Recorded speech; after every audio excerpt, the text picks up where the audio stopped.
There's a lot of opportunities in commercial real estate where it'll take 5 to 10 hours a week, sometimes a lot less.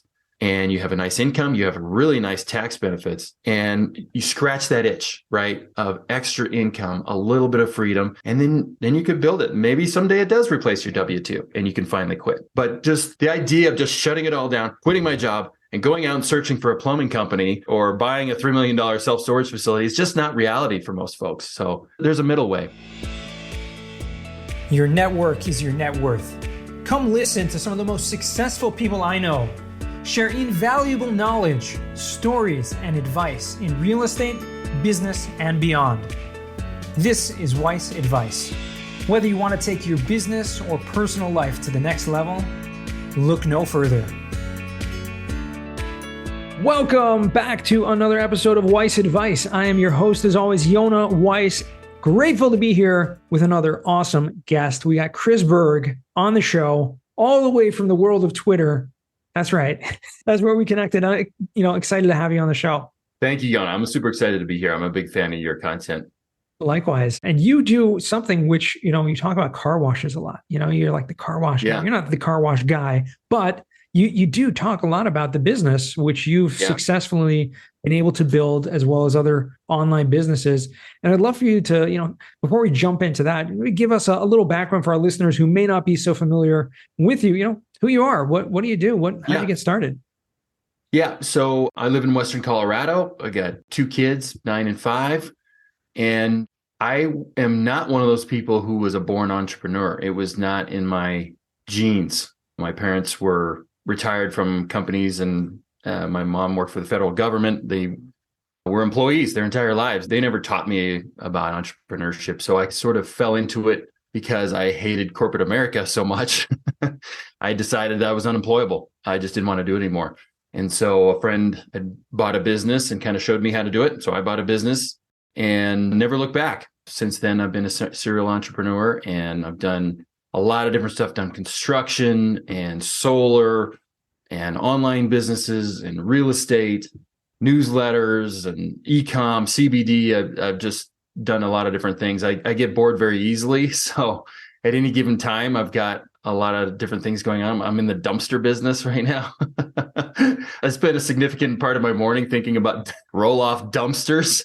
So I'm not an expert by any means, but I've got enough experience in a lot of different things that I can talk out of a variety of subjects. So that's amazing. But yet I know you as the car wash guy, which means there's a reason why you keep talking about the car wash business. And tell me how you got into that and why that one stands out to you, or at least stands out to me. Yeah. From the content you post. Yeah. So it's kind of a funny story. My first foray into real estate was years and years ago. I bought a triplex and moved into one unit, rented the other ones out, and then bought a duplex, did residential real estate, and I hated it. It was a pain in the butt. There was, the tenants, trash, and toilets thing, just the typical nightmare. And so I did very well with them and sold them off, but I just said no more real estate. I thought most of the people who were big advocates of it, they would show you their returns, but they wouldn't really tell you how much time they put into it. And when you're turning over tenants, it could be 20 or 30 hours a week, sometimes cleaning and interviewing people, showing the places, all this stuff if you're self-managing. And I just thought, I just want nothing to do with that. But I had, over the years, I built these lucrative online businesses. And frankly, they just didn't take a lot of time. They were taking 30 to 40 hours a week. And I really enjoy building stuff. I really enjoy creating companies and businesses. So I've been looking for a side gig for years, for something on the side that would be interesting, lucrative, and fun. And I tried crypto, and I still don't understand crypto. I have some Bitcoin, but all that other stuff, the staking and farming and all that stuff, I don't know how that works. I don't understand it. It's just always felt like vapor money to me anyway. Yeah, right. And I had a little Amazon store, and I just realized it was so competitive and hard to get going, hard to get any traction. Mm-hmm. And so I got into real estate Twitter a couple years ago, started following people like Nick Huber and Moses, and thought, well, maybe there's something here. And it finally clicked for me when I understood what the cap rate really is, because I would look at the cap rate and think, oh, these guys are making 6%. Mm-hmm. And they're bragging about it. Like, what? But then they realized the value add play means that 6% is really a very attractive multiplier for when you increase the value of the property. And I had all these other businesses where I would be lucky to get 3 or 4 times earnings on those businesses. Whereas these real estate guys were adding value and they're getting 12 and 15 times their earnings. And when that clicked, I thought, oh, okay, now I understand why these guys are so hot on real estate. And so hooked up with a friend of mine here in town who was very interested in self-storage. And that was, of course, the hottest thing on Twitter for years. Oh, yeah. And if you were on Twitter, you heard about self-storage every day. And so we kind of got into it and sent a bunch of letters out, and we got nothing. We got absolutely nothing out of it. Nobody wanted to sell. If they did, they wanted just outrageous prices. You would have thought they were selling a Chick-fil-A or something based on these prices. So early on in that journey, I had found a car wash for sale. And it was before I understood the cap rate and how you value commercial real estate. And when he sent me this valuation, I thought, this is ridiculous. This place is making $65,000 a year. He wants $650 for it. That makes no sense to me in my little small business brain. After I understood the cap rates and everything, understood that a 10% cap rate is actually very good. And there was all this meat on the bone on the deal. He didn't exist on Google Maps. It didn't exist on the internet, period, this car wash. And he had just upgraded some equipment. And so I reached back out to him. It was still for sale. And my partner and I just decided, okay, let's give it a shot. So that was just a year and a half ago. And we closed on that in April 22. And it was simple. We had a manager in place. People show up for the car wash. We put it on Google Maps. We instantly, between the marketing, just putting it on Google Maps. Yeah. And raising the prices, which hadn't been done in 10 years, and improving the customer experience. We made sure it was clean. We made sure the signage was good. We made sure the soaps were good. We made sure people were really getting a good car wash. We were able to increase that business by 70%. That's incredible. So that increases the value of it's the flywheel. And so we were looking for other businesses because it was not taking very much time. It was taking us less than 10 hours a week. And so I started looking at industrial properties. I looked at contractor garages. I looked at more storage units. And meanwhile, the bank account at the car wash is just building and building and building. And we're just not doing much with it. Another car wash comes for sale. And it's almost identical to the first one. It actually built by the same company. It's kind of a franchise model. So it was a very easy integration. We bought it in November and integrated into the systems. Our employees could kind of monitor both. So we saved on labor and we saved on just administration. Our administration didn't double, right? Didn't hardly go up at all. But we radically improved our income. Amazing. Rinse and repeat, Yeah, rinse and repeat. So pun intended. Then December rolls around. And at the end of every December for the last 10 years, I reach out to my accountant and I say, give me the bad news. What's my tax liability this year? And we set aside money for donations and we kind of figure out what it's going to look like for the year. And she started asking questions. I had told her about the car washes, but she was like, oh yeah, car wash, so back and forth. And finally she said, I think you're going to get a refund. And I thought, first of all, refund on what? That she had been doing quarterly payments as you're supposed to do. So, we sent all this money and all throughout the year. I completely forgot about that. And she said, yeah, I think you're going to get it all back. And I was prepared for about a $250,000 bill. So when she said that, I really perked up on this business because I knew about bonus depreciation, but I didn't realize that it turns out that as far as I can tell, the car wash is almost the perfect bonus depreciation vehicle. First of all, it's an active business, okay? Storage units, commercial buildings, industrial buildings, apartment buildings, all this stuff are considered passive, right? You can only offset passive income unless you're a real estate professional, which is quite a big hurdle to jump over. And for most people, it's impossible, If you're a W-2 employee, you'll never qualify. But this is just a business. It's just active. It just happens to have real estate attached to it. So because of that, my active income from all my other businesses was able to be offset by the bonus depreciation. And so the car wash is almost ideal because it's a very unique combination of fairly low land value with very high value in the buildings and the equipment and the improvements, which is what are eligible for bonus depreciation. Right. As you know. So a lot of these lots, they're kind of behind a gas station, or they're tucked behind something else, or maybe they're just off the road a little bit. They're on some busy streets, but they tend to be on maybe a quarter acre, a third of acre. So on each of the properties we bought, we could confidently say that the land was worth about 40% of the purchase price, which means that 60% is bonus depreciable. And last year of 100% bonus depreciation, it effectively created a $700,000 loss, paper loss with depreciation. So that nuked my tax bill. Not only nuked my tax bill, but I invested $215,000 into these operations. All of a sudden, my $250,000 tax bill goes away. So I've made my money back plus some, right? Plus the cash flow of the operations, right?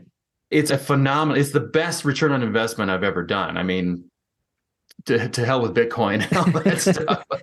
For sure. But that's amazing to hear from someone who, like yourself, has spent 20 years or more buying, operating and creating many different businesses in multiple industries. And then comes along this kind of, car wash, like this little thing. And then all of a sudden, boom. Yes. And fell ass backwards into it, really. I mean, opportunity or luck, whatever you want to call it. But this is easily the best site that I've ever found. So we're just thrilled about it. It's created this flywheel where it doesn't take a lot of time. It's a simple business. I think real estate people look at car washes and think that they're complex.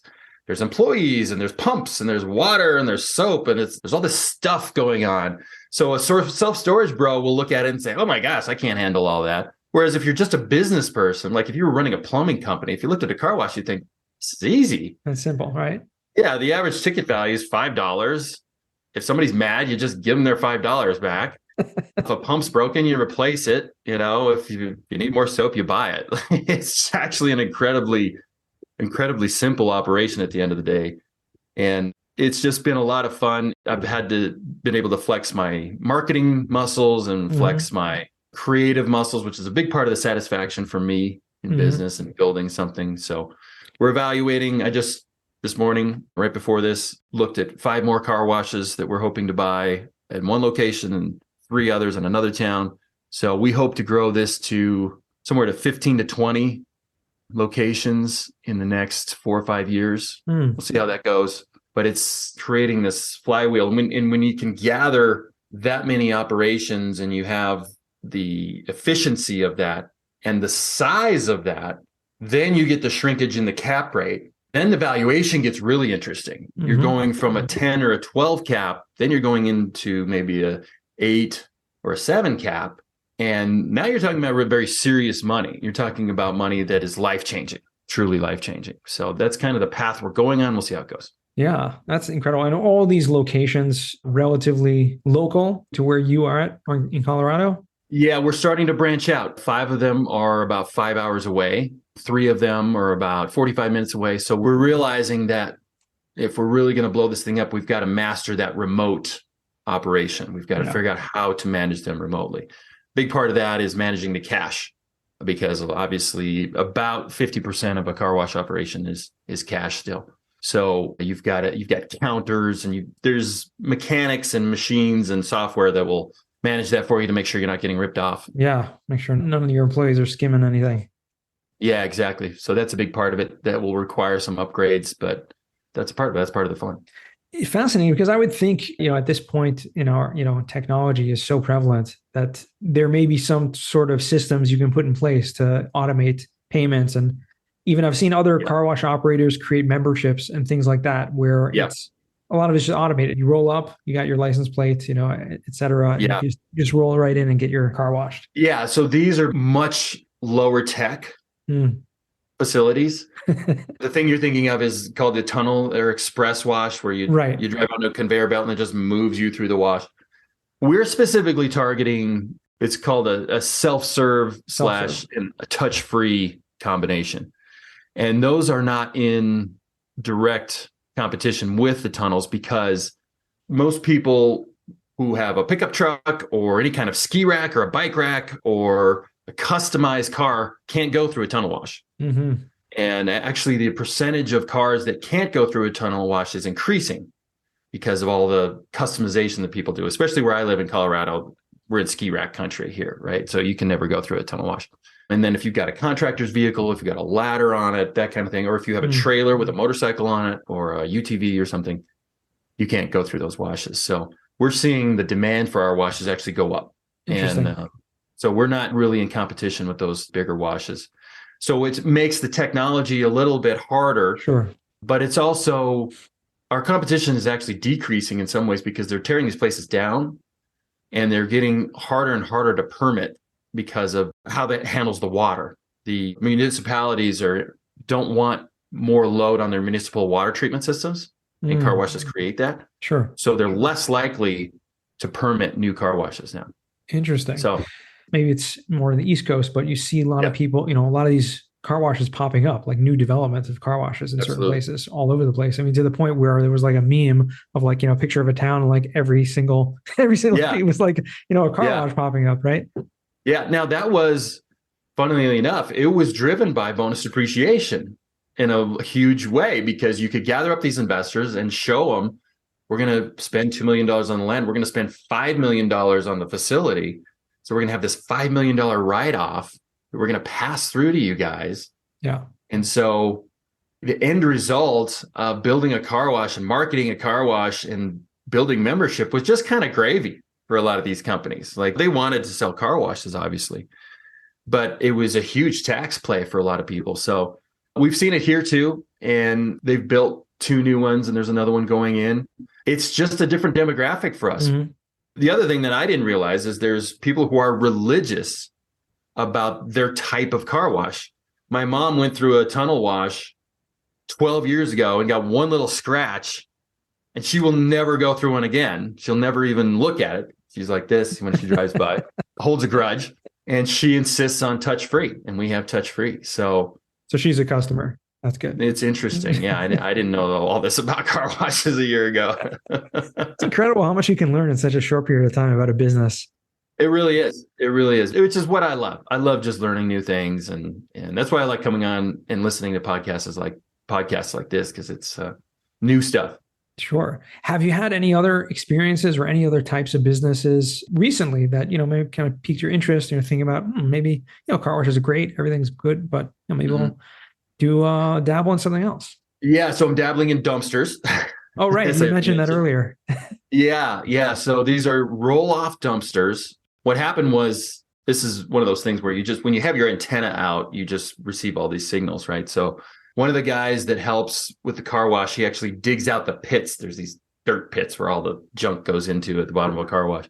He cleans them out. And he's talking to me one day. He's like, man, I wish I could get the banks to listen to me. And I said, what for? And he said, well, I want to start a dumpster business because his business is usually going into a house that's for sale and cleaning out all the junk, or going into a barn or a big garage and just, getting rid of all the junk. And he said, I can't find dumpsters.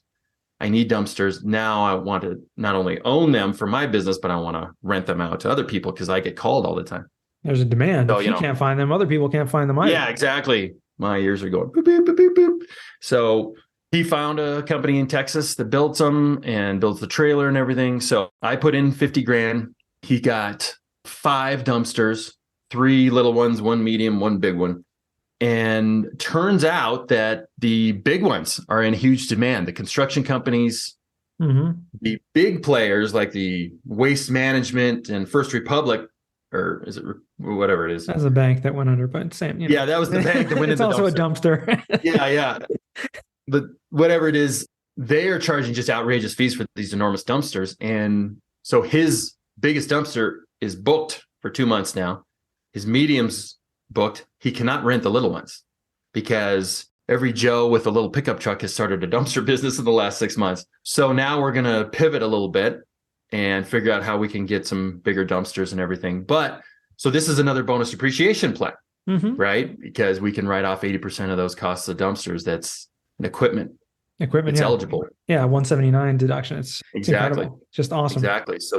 So in a lot of ways, again, I kind of, it's juicing my returns. I'm helping this guy start a business. I just bought the dumpsters. I'm just leasing them to him right now. So, or renting them, I think is probably the legal term, but we'll see how that goes. That could develop into something interesting, be in the trash business. Yeah. So, it's fascinating. You hear something, someone have conversations with people, and that's an amazing thing. And totally. You're in a business and you have conversations with other people, and something comes up and it may just pique your ears. And what's amazing is when you have an opportunity that comes your way and you're able to actually, act on it because you've, been successful with other ventures and have seen how businesses work. Like, this works. So it really, and I highly encourage anyone who's listening to this, if you have an idea to start a business, or other people who are buying businesses or running businesses and you've never done so, it's not brain surgery. I mean, no offense, Kriss. No, it's not. But there are so many simple businesses that are, available and can be done. And once you start one, you may just get that bug and start, one after the next. Totally. And I wrote a thread today about sort of how SMB Twitter is, in a lot of ways, thinking about this, not wrong, but probably off base from what the majority of the audience is looking for. And I've booked a lot of consults. I have a car wash course now that I'll tell you about in a moment, but I've been talking one-on-one to a lot of these people, and they're almost all W-2 earners who are looking for, they love the dream of entrepreneurship and like finally just quitting the job and having my own thing, but it's scary. It's really scary for them. And most of them, frankly, aren't cut out for it. It's difficult and it could really turn out bad. So what I'm encouraging them to do is a side gig, and things like car washes, frankly, the dumpster thing. There's a lot of things out there. There's a lot of opportunities in commercial real estate where it'll take 5 to 10 hours a week, sometimes a lot less. And you have a nice income, you have really nice tax benefits, and you scratch that itch, right? Of extra income, a little bit of freedom. And then you could build it. Maybe someday it does replace your W-2 and you can finally quit. But just the idea of just shutting it all down, quitting my job and going out and searching for a plumbing company or buying a $3 million self-storage facility is just not reality for most folks. So there's a middle way. There is. And, with that, I'd love to hear a little more about this car wash education platform that you're starting. Yeah. So after I figured out the tax benefits and how wonderful this business was, I just got DM after DM. Tell me more. Can I pick your brain? Can I do all this stuff? Buy you coffee. And and so many people, and Twitter makes fun of course sellers a lot, but I thought, I'm just going to do this. Let's just see how it goes. So I created a car wash course along with my partner who's on the car washes. And it's the complete blueprint, how to find, buy, and run your first car wash. Taxfreecashcow.com. Taxfreecashcow.com. And it'll show you everything. And then you can book a call with me. I can consult with you. I just got off a consult call with a guy in Alabama who wants to buy 3 car washes. So I can help coach you. It's a great side gig. It's the best side gig I've ever found, Yona. And I think a lot of your listeners would benefit from, even if they're already a real estate professional or already have a portfolio, they're perfect for this because it's a simple business and they're not going away. Yeah. I think a lot of people think, well, what about all these car washes being built? Like you mentioned, the ones we target 50 years from now, it's going to be a car wash. It's going to be right where it is right now. So I think it's a great opportunity. And a fascinating thing about it is that I spoke with maybe about a year ago or so, a guy in the Bay Area, San Francisco Bay Area, Silicon Valley type guy, a private equity company. They did real estate for a while and they decided to pivot into car washes, which meaning they're buying up like hundreds of car washes, which means that there is a real demand for, at least in the private equity world, for this product as well, which means there's a potential exit strategy if you ever get bored of running a car wash. Absolutely. There's people snatching them up, and they love these little regional chains. If you can put 4 or 5 together, and then it's much more attractive to a big buyer, right? So that's what I'm kind of coaching my clients up to do, is do what we're doing, just build a little chain, and then your multipliers get much better, and you have a really nice exit. Awesome. We'll make sure to put that in the show notes, the taxfreecashcow.com. You got it. That's such a great domain. Yeah. Thank you. And maybe we'll make a little offer maybe for our Weiss Advice listeners if anyone signs up. Absolutely. Yeah. All right. We'll put a deal together for your listeners. Awesome. So we'll check that out. I want to transition now, Kriss, to what we call the final four. These are four questions I ask all my guests. First question is, what's the worst job that you ever had? My first job, 12 years old, I worked at a veterinary clinic. They had kennels behind where people would keep their dogs over the weekend. And I literally shoveled the shit every weekend for, 6 years. And there was a lot of sick dogs, dogs with diarrhea and vomiting and all this stuff. That was easily the worst job. But I bought my first car. I bought a 67 Mustang with the money that I made from that. They paid me in cash. And a lot of places wouldn't hire a 12-year-old. So, that really drove my work ethic, right? I realized that early on that if I worked and got money, I could afford these cool things. So, very cool. Well, good story. Definitely a great story to tell. Second question, what's a book you've read that's given you a paradigm shift? I guess related to, I would say Rich Dad, Poor Dad was a paradigm shift for me. I think everybody, probably all your listeners are familiar with that. But I would say lately, Ready, Fire, Aim is probably the best one. It is really a blueprint for building a $100 million business and takes you through the various stages. And it's the one that really told me that you just need to get customers first. So many people focus when they start a business, they get the business cards and they get the logo and they get the office and what kind of chair am I going to get and what kind of lights am I going to have on my Zoom calls and all this stuff. And when you're starting a business, your number one focus, your only focus in the beginning should be getting customers to pay you. And so that has driven all of these businesses that I've started over the last 10 years. That has really been the paradigm shift, is paying customers first, not worrying about a single other thing. That's why I've been able to start all these companies.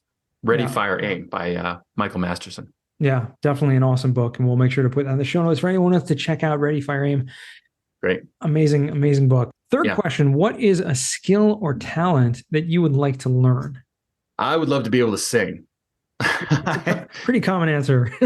I feel like I'm always singing in my truck singing along, and I'm very bad at it. But I feel like I've actually looked at singing lessons and stuff like that recently. I can't do it during the summer because we're busy with travel and stuff. But I think I'm going to take some singing lessons this fall because this is a skill I'd like to have.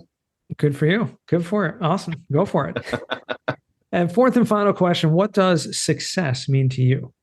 It's really about freedom for me. Freedom in how I spend my days and a freedom from stressors of finances. So right now I've reached a point where I don't have to worry about, if the truck breaks down or if we need a new roof or things like that. So that financial success is part of it. But it's really a freedom from stress and bad feelings around money.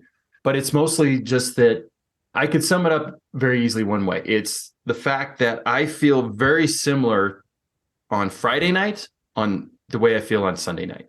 The anticipation level, the joy, and all that stuff are almost identical. I look forward to the weekends just as much as I do to the weekdays. And I spring out of bed every morning, Monday through Friday. I can't wait to get after it. That's awesome. And you truly doing what you love. So good for you. You found some fun businesses also. So it makes it all the better. I'm having a blast. Awesome. Well, we already mentioned the taxfreecashcow.com, but what other ways can our listeners find you or reach out to you if they want to? Yeah. So jump on Twitter, search for Car Wash Guy. I'm the guy with the big yellow background. You'll see my ginormous head on there. Follow me there. And if you go into my bio, you can jump into my newsletter. I'm going to be talking more about side gigs. I realized over the last few weeks that this is what most people want. They want to dip their toe into fun and cash flowing business. And so I have 7 businesses. Most of them would qualify as a side gig. I just happen to have a lot of them. So I'm going to be talking about mine. I've gotten a bunch of DMs from people who have done exactly this. They have a W-2 and they have a really nice little side gig. I'm going to be talking about theirs. So we're going to pivot that newsletter a little bit. So jump on there, follow me on Twitter, and I'm happy to interact with you and your listeners. Awesome. Thank you so much. I hope people take you up on that because it's some great content out there. So I appreciate you coming on the show, Kriss. Thanks so much. Thanks, Yana. This was fun. Yeah, it was my pleasure. And to our listeners, thank you guys for listening all the way to the end once again. And remember, the best advice comes only when you ask. Real quick, I have one question for you. Did you like this episode? If you did, I want to ask you a huge favor. See, the biggest thing that helps this podcast grow and that will spread this message to the whole world is that if you leave a review, a rating, and subscribe to the podcast. What that does is it basically tells the platforms that this podcast is out on is that you like my stuff and I'm doing something right. So take a few seconds out of your day, hit that subscribe button, leave a rating or review. I would be extremely grateful. Also, I want to hear from you guys. So I want to hear some feedback. If you have any questions for future episodes, please find me on LinkedIn, send me a DM, a connection request, Yona Weiss, and I'd love to hear from you.